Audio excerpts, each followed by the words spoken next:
We want to start tonight with a trend that we have noticed that might be worth knowing about, and it has to do with the dollar. For nearly 80 years since the end of the Second World War, the U.S. dollar has effectively been the currency of the world. For our entire lifetimes, there was virtually no place on the entire globe you could go that would turn down a 20. Andrew Jackson's face beside the famous seal of the U.S. Treasury was probably America's best-known export. From Dar es Salaam to Sri Lanka to the smallest gold mining outpost in the Amazon basin, every shopkeeper on earth recognized a $20 bill. The dollar was universal, and not just universal in commerce, though the majority of international transactions were conducted in dollars, but universally held as a long-term store of value globally. The world's central banks stockpiled U.S. dollars, far more than any other currency. Now, most Americans may not have known that, or they did, but it doesn't matter whether they knew it. It was very good for everyone who lives here. Because there were so many U.S. dollars in circulation outside of the country, the cost of borrowing money inside the country remained artificially low. And that's one of the reasons that in this country, America, middle-class people could buy their own homes. The U.S. government, meanwhile, was able to run up astronomical debts without many obvious consequences. Now, from time to time, the Congress would debate something called the debt ceiling, but it was abstract. For most people, the entire topic didn't seem very relevant to their lives because for most of that time, it really wasn't. America printed the U.S. dollar, we controlled the global reserve currency, and that meant that for us, money was cheap. We had privileges that nobody else in the world had. It's been very nice, but what would happen if it ended? You don't even really want to think about that because the consequences would be too ugly, really ugly. But we started to worry about it about a year ago, really the day the Russian military rolled over the Ukrainian border. Now, by itself, that was a destabilizing event. War always is destabilizing and always challenges the existing order. But it was the West's reaction to the Russian invasion that seemed ominous. Policymakers in the U.S. went insane. Joe Biden, helped by his Republican allies in the Senate, appeared to be determined not simply to topple the Russian government in some kind of regime change war, but to blow up the post-war economic order that had served the U.S. so generously for so long.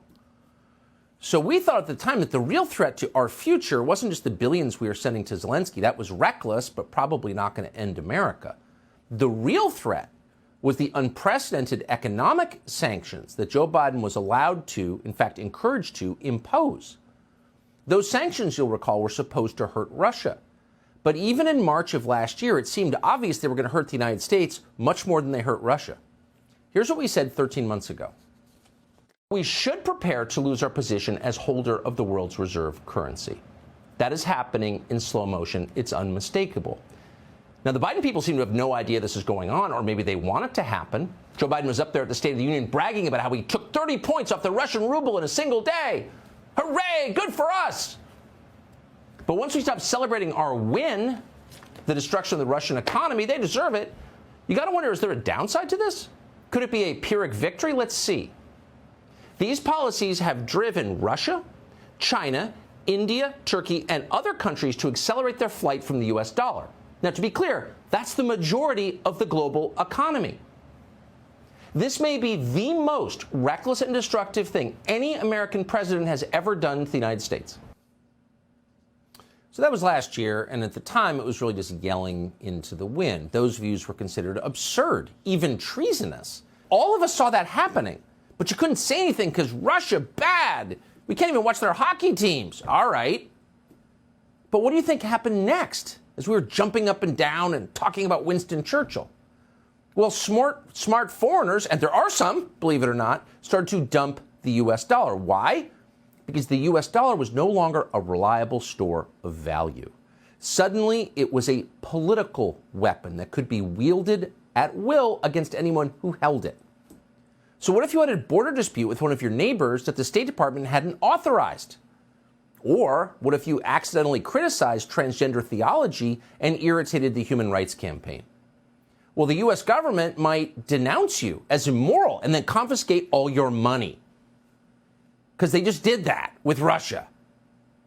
And as a result, dollars began to look much less appealing to the rest of the world. And so de-dollarization began. And it has accelerated at remarkable speed, almost without comment in the American media, over the last year.